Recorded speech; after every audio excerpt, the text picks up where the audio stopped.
Good afternoon and welcome into FTV Game Night. We got a full schedule for y'all today, covering the NFC and AFC championship games, as well as getting some early thoughts on the Super Bowl, what are going to be some storylines in that game. And I'm joined now by Stephen Dixon, and I guess we'll just go ahead and jump right in. I guess the biggest storyline coming out of this weekend is the NFC championship game, obviously. Oh, it was fantastic. Oh, it was an unbelievable game. Coming down to the last play like any good championship game should.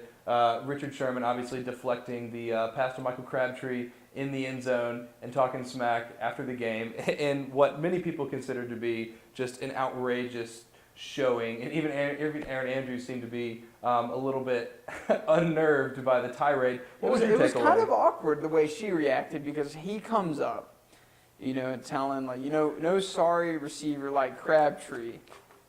Don't throw towards me with Crabtree. And then Aaron Andrews just kind of gave the reactions like, that's not the question I asked, but okay, Richard Sherman, that's fine. But at the same time, it was really cool because you don't really see that big of a competitive nature, I guess, from even a cornerback in the NFL. A lot of the guys are cliche, and it's kind of funny. We all complain about, Richard Sherman's fire and his trash talking, but at the same time, we kind of, we're thirsty for it as fans and as media people because we're looking for storylines. And when somebody says something cliche, it bugs me because it's boring. And we laugh about how boring and just, the one-word responses that Greg Popovich always gives in his interviews. And we don't. But finally somebody says something interesting and we hate it. Why?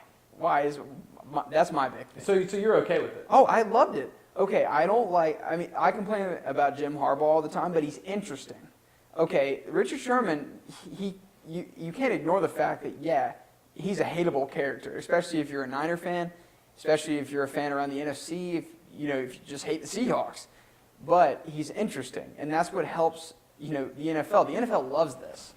They might be able to find him, but at the same time, it's interesting. It's going to be a storyline heading into the next 2 weeks, and then even later in the season, into next season when the 49ers and the Seahawks play.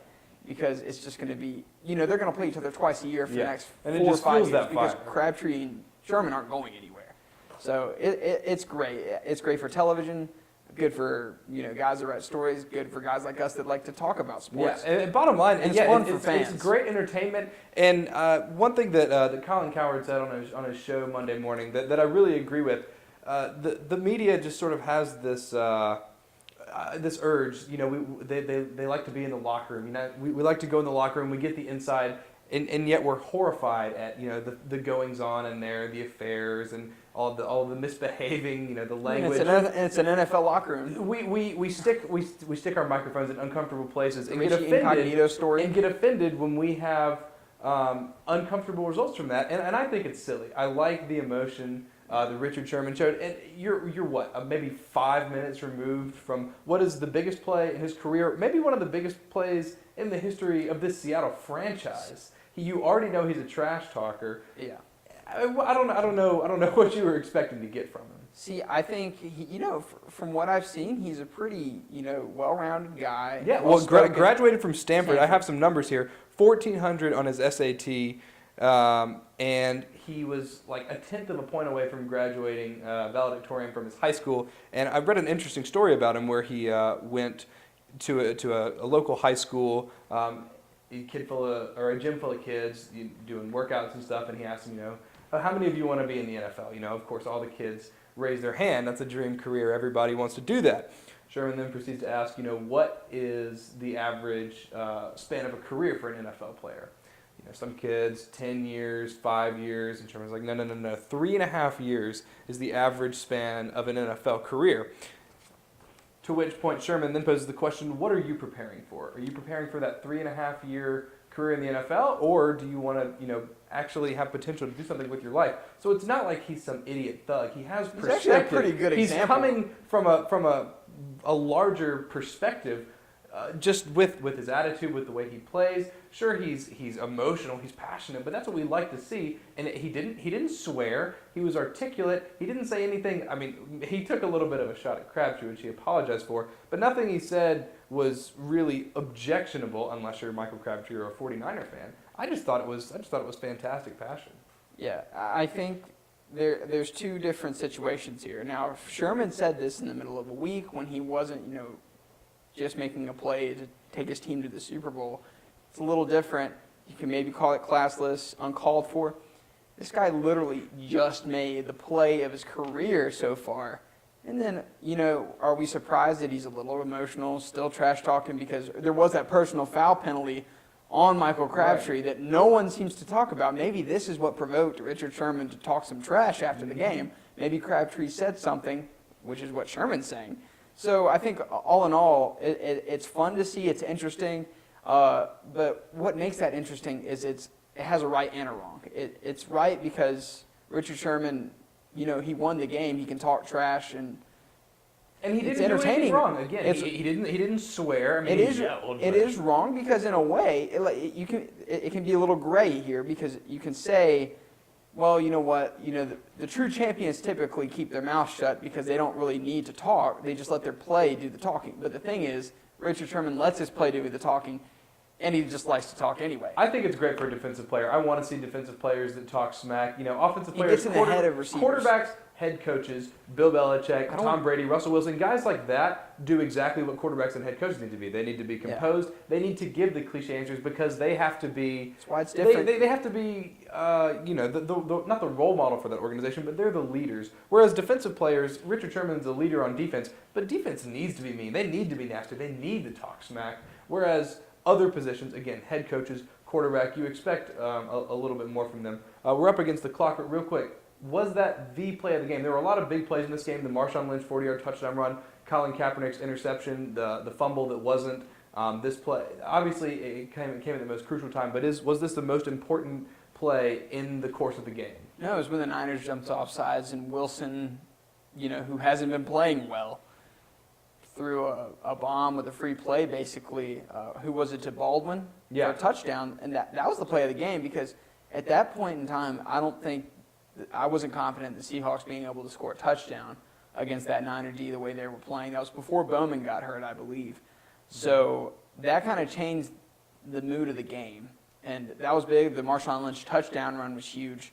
And obviously the play from Sherman. But I got to say the number one play was that Russell Wilson throw because that throw puts them in control of the game and allows Richard Sherman. It gives them a huge momentum swing. And it gives the defense the control in the game because Seattle's, their best unit is the Legion of Boom. Put them in control of the game, they're going to win it for you, and that's what they did. We all saw it coming in a way. You're thinking either Kaepernick's going to make a play on his feet, or the Legion of Boom's going to make a play. It had to be a big play. Obviously, fantastically entertaining game. When you look at the numbers, 14 first downs to 16 first downs. They both had 8 passing first downs. They both had exactly 308 yards of total offense. I mean, it was neck and neck the entire time. You knew it was going to come down to a big play. Yep. That's all the time we have. We'll be back on the other side talking about the AFC Championship game. You're watching FTV Gamenight.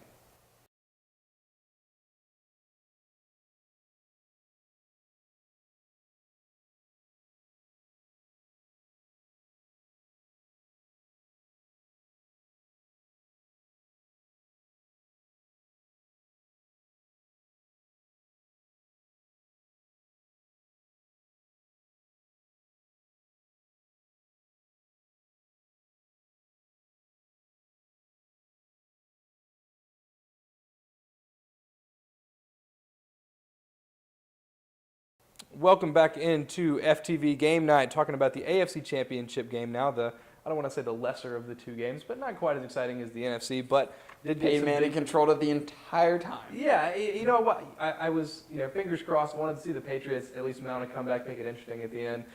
Didn't quite happen, but I think the biggest storyline that's come out of this game is the Wes Welker pass interference, nasty hit on Aqib Talib. The Belichick, he said about as much as that hit as he'll ever say about anything. He said it was one of the dirtiest plays he's seen. Which for Belichick to comment on it, that's pretty bad. But what was your take on the play? Okay, Wes Welker ran a borderline pick play.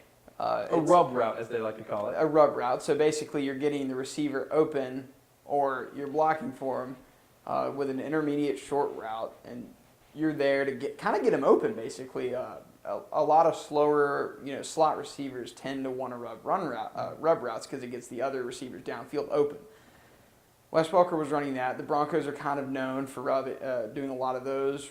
I think they run picks. I think it's illegal. I think the referee should call it. But the Patriots do the same thing with Danny Amendola. That was the point they did it when Wes Welker was there. Wes Welker did it all the time in New England. They do it with Amendola. They do it with Edelman. Both of those teams rely on a short passing game to throw the ball through the air. They're not really a deep passing-oriented offenses, neither of them. So with Belichick saying that, he's a hypocrite. Do I say Wes Welker was completely right in what he did? No, but Belichick, to complain about it, needs to take a look in the mirror because Wes Welker was basically doing the same thing that he has Danny Amendola did, and what he had Wes Welker do last year. It's just it happened to hurt Aqib Talib in this one play. The injury is definitely what tips it in the favor of an egregious play as opposed to just something strategic that's sort of part of the game. And it was a borderline block because it was so close. It was close to the catch. The difference for me though, and the reason that I find Belichick's objections reasonable, is that it wasn't most of the rub routes you see. Well, first of all, they're more innocuous. Welker didn't make any attempt to make it look like he was trying to run a route. And the other part of that is it's not like he ran into him. It looked like he flung his body into Talib. He was off the ground. His feet were off the ground. He was, parallel, right into the side of him. If he had run head on or hit him with the shoulder or something like that, I feel like people would not have had as much of a problem with it. Even if Talib got hurt, you would have said, okay, that's a rub route, that happens, that's part of the game, even if it's not technically legal. But the fact that Welker left his feet and really, he leveled Talib. It was a great hit, but kind of a dirty hit at that. I don't think it's the worst thing in the world. I've definitely seen worse hits. I saw worse hits. The Seahawks secondary does that all the time. It's just they're on the defensive side of the ball. So they're looking for receivers that are, open, but not really looking to catch a ball. I've seen Cam Chancellor. I've seen Brandon Browner. I've seen Richard Sherman. Deck fools. They did it to Greg Jennings last year, okay? I don't want to hear anybody complain about it because most teams do this. The only defenses that only do that are the teams that really run zone defenses because they're always looking at the quarterback. Mm-hmm. But I don't really like hearing Belichick complain because he uses very similar tactics. It came back and bit him on this one. Yeah. But you know what? I don't think Aqib Talib's injury was as significant as people are making it out to be. It was. The Patriots couldn't move the ball. It was the bottom line there. They were outgained by over 180 yards in the game. And they were shut down by a defense that we all thought was mediocre. It's played well the last 2 weeks. And good timing, right? Undermanned and mediocre, but getting hot at the right time. Yeah. So, not objectionable to play by itself, but maybe the fact that Talib got hurt makes it. I think it was a legal play. I don't think it was an egregious play. But not as egregious as people are making it out to be. But it is interesting. People just whine because it's the Patriots. But it's interesting that Belichick's something about it. Tight-lipped Belichick, he doesn't comment on. He's bitter. He's bitter because he hasn't beaten Peyton Manning in the playoffs in 10 years. He's bitter, and it's been 10 years since he won a Super Bowl. But it's still interesting for a tight-lipped Belichick to comment on it. I just think it is interesting that it. Starting next season, that it will be the 10th anniversary of the Patriots' last Super Bowl win, and we still act like they're such an elite team in the NFL. They play in an easy division that has the Bills, the Jets, and the Dolphins. They've been to 2 Super Bowls, though. Yeah, and they lost. 2007 was so the Giants did too. Do we consider them a really an elite franchise? They won 2 as well. I think people overrate the fact that they have a Super Bowl. I think what you have to look at the Patriots is, I think there's a little bitterness because they haven't really won that big game that they needed to. They haven't beaten Peyton in a meaningful playoff game in 10 years. And they can't quite get to the level they were. I think it was before 2005 that they lost their first playoff game under Brady and Belichick, and it was in Denver. They started out 10-0. I think they have a losing record since then. Okay, so for you, does this game hurt sort of the legend around either Belichick or Brady? Okay. No, they won 3 Super Bowls. They started 10-0. So it doesn't hurt them, but it's just sort of a point of stagnation at this point where the Patriots can't get back over the hump. And they're competitive guys, and they're bitter, and I think that has something to do with it. And you know what? If we were the Patriots right now, we'd probably think that the Welker play was egregious too. So you have to put that in perspective. It's perspective. I just think he's wrong. One quick question. Obviously, Peyton Manning's reputation can only be, or Peyton Manning, if he wins the Super Bowl... He doesn't need to prove anything. Right. If he wins the Super Bowl, that's huge. But if he doesn't win the Super Bowl, does that affect him in any negative way? Does that sort of, for the Peyton haters out there, will that fuel the fire that, he's not clutch, he can't win in the playoffs? You don't think so? No, his legend is cemented. Playing his 3rd Super Bowl, has a chance to win another one. He lost to Breeze in the other one, so that's not really there's no shame in that. I don't know if he's the greatest of all time, but I don't think that's an insult to say somebody's not the greatest. Right, but because I still obviously in the discussion, if he wins the Super Bowl, will that push him over the edge to maybe be the greatest? And if he loses, will he have a chance to ever be the greatest? It'll be too early to tell because his career I don't think is over after this game. Right. He's going to have another year, so it all depends. Okay, Brady or Manning? Building your franchise around him. Probably Peyton because I feel like he's more of a fit in every single place where Brady, I think you have to put him in the right situation. See, I'm going to disagree with you just because if you look at the teams over the years, Brady's been able to do everything. The vertical passing game when they had Moss, when Welker was their go-to guy, short passing game. Even this year, he was a quarterback running. He was passing out of play action all the time because they were a run first. Randall Cunningham and Dante Culpepper were all pro quarterbacks with Randy Moss. I think Manning's had a little less. Saying he can do the vertical and the short passing game and the. I'm not disagreeing with you. I'm just it's a providing some counter argument. One of the most exciting things that came out of this weekend, though, Tom Brady had a rushing touchdown that wasn't a QB sneak. It was a 4-yard run. He even made like a little juke move, and it wasn't the most uncomfortable, awkward thing I've ever watched. So congratulations to you, Tom Brady. That was amazing. And with that, we're going to hit another break and come back on the other side. Chris Adele will join us for a 3-man discussion about our early thoughts on the Super Bowl.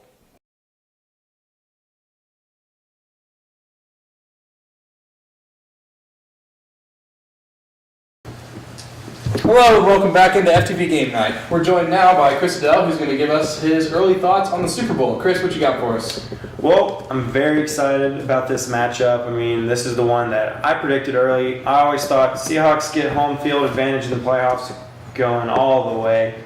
Obviously, that happened. I thought Peyton Manning with this dynamic offense would be able to make it. I'm excited. One talking point I want to talk about, we saw the Broncos defense kind of, not let Tom Brady make the usual throws he makes, and also stopped an effective running game from the last 2 weeks, was kind of the difference maker in the Patriots' run so far. Do you think the Broncos are going to be able to have that same success against Marshawn Lynch? Yeah, I don't know. That's going to be an interesting question.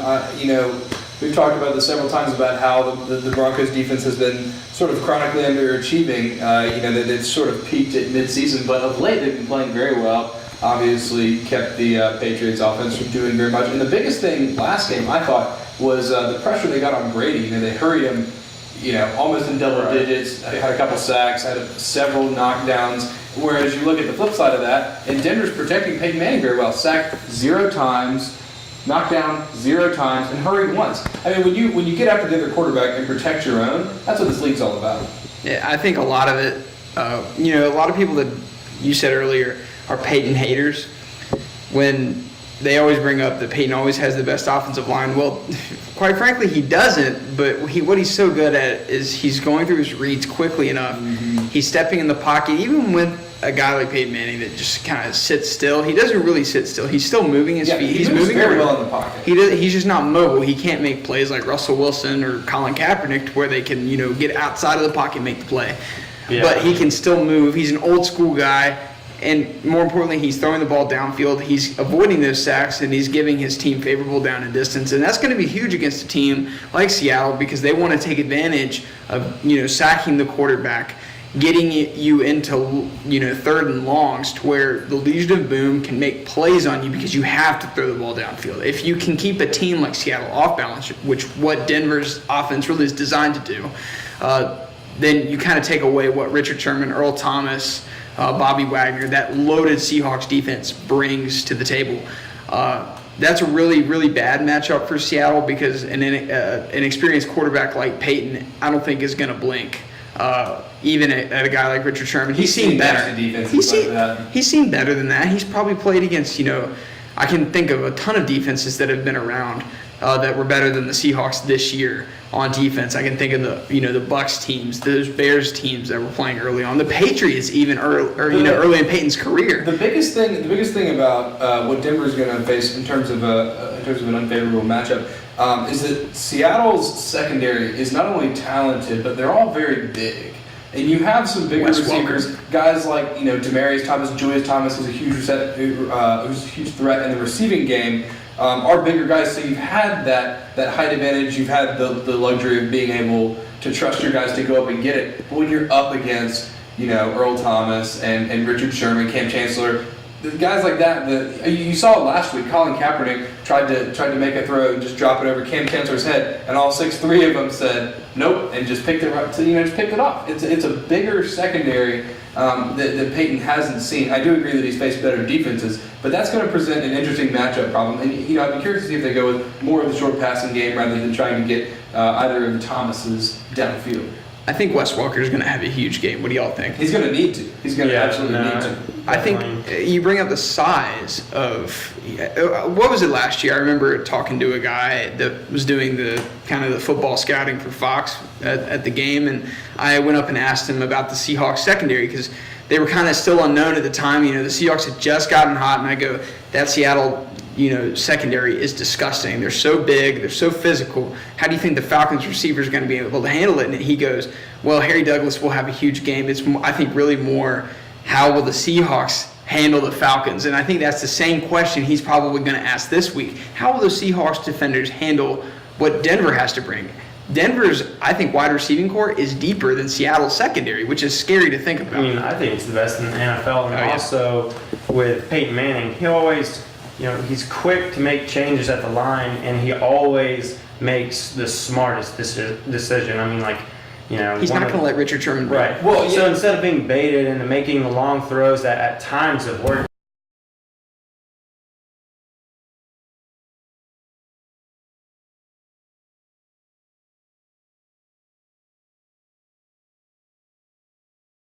he has time to do that. And to that point, Peyton's strong suit has always been he's the best at the line of scrimmage. He's always been the best. He knows how to call the exact perfect audibles for all the exact perfect situations. And so it doesn't matter what kind of look Seattle's going to give him. Peyton's going to have some idea, okay, they're bringing pressure, I'm going to call a screen, or I'm going to do this, that, and the other. So I think it's less about Denver's weapons. Well, I do think they have the deepest receiving core in the NFL. Oh, for sure. It's ridiculous how much talent they have. But it's going to come down more to what Peyton Manning is going to, is going to do at the line of scrimmage to keep Seattle off balance. Because I think that matchup between Denver's offense and Seattle's defense is the one to watch.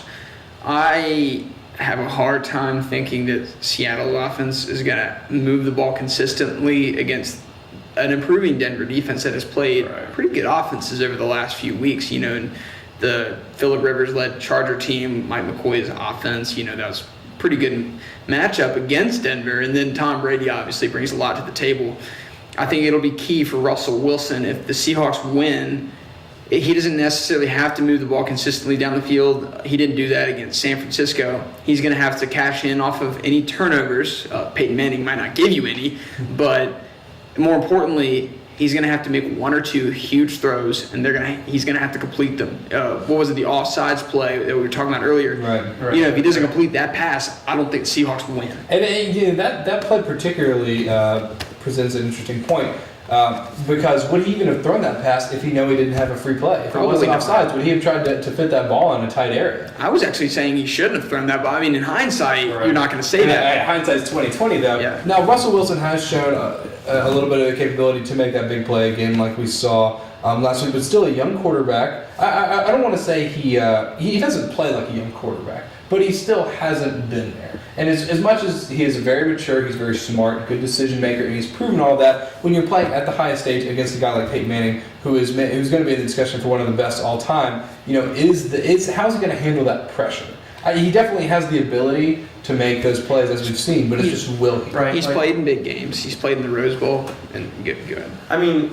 Pressure, you're looking at him at home against a 49ers defense, obviously, other than Seahawks, one of the best in the league. So it faced a lot of pressure there, but he was at home. I looked, and he looked worried at times in the first half. Like, he made the huge throw, with the free play that gave him the lead. But other than that, really, he looked worried a lot of the time. And I think he might be under a lot of pressure in the stage of the Super Bowl, and obviously weather's going to be pretty horrible. And I think that he'll need to make even more than that one throw because Peyton's going to make all the right throws, all the right decisions the whole time. And I don't know if he can make those 3 or 4 plays just because of the way he's been playing the last few remember, weeks. he did lose that Rose Bowl. The difference Well, so Peyton Manning threw a pick 6 in the Super Bowl. So, Right. you can make the argument that Peyton Manning historically has had some of his worst games in the Super Bowl. The game he won against the Bears. That's of course the argument for all the Peyton haters about him not being clutch in the postseason. He can thank Edric James for winning that game. The difference between Wilson and Peyton though is Wilson's not going to have to do it all by himself because he has beast mode. Beast mode's he's going to have to take a big load in this game, and he's going to do it. That's it's. I don't want to say that's going to be the difference because I think it's going to come down to Russell Wilson making a play, or maybe the Legion of Boom coming up with a timely turnover. But Marshawn Lynch is going to have a big game to keep Seattle in it because you can't rely on Russell Wilson to run that entire offense. It hasn't been like that all year, and they don't have the talent at receiver to really help us. And they've got a bunch of B minus guys, and they don't even have one kind of Demaryius Thomas. And Sidney Rice was the closest thing they had, and he's been hurt since week 8. Maybe having Percy Harvin back will make a difference. But. Yeah, and remember they have a bye week this week, so two weeks for Percy Harvin to recover from that concussion that he's had. He's probably really fresh body-wise. I mean, he hasn't really played all season. Yeah. So if he can make it through one game, that'd be a huge difference because, like we said, I don't think there's a weapon that the Broncos have had to face defensively like Percy Harvin. There's not a guy that can line up in the middle of the field like Percy Harvin. I think one big problem that Denver's going to have to deal with that they didn't have to deal with Tom Brady or Phillip Rivers, and that's the mobility of Russell Wilson. He can escape the pocket. How is your secondary going to handle, okay, they didn't initially get enough, they didn't initially get the sack. They got pressure on them, but now the secondary is going to have to stay intact long enough. They did it in the last 2 weeks. It's a different challenge with Wilson. And you might see some of those problems that Denver faced earlier in the year. Because he's going to buy time with his feet. And that's going to allow him to make. That's where he makes his living, out of the pocket. And that's where he's going to make that throw in order to beat the Broncos. So it'll be interesting to see. It really comes down to who makes the play at the right time. All right, well, that's all the time we have. Thanks for being with us. We'll try to do better next week. Join us same time, same place.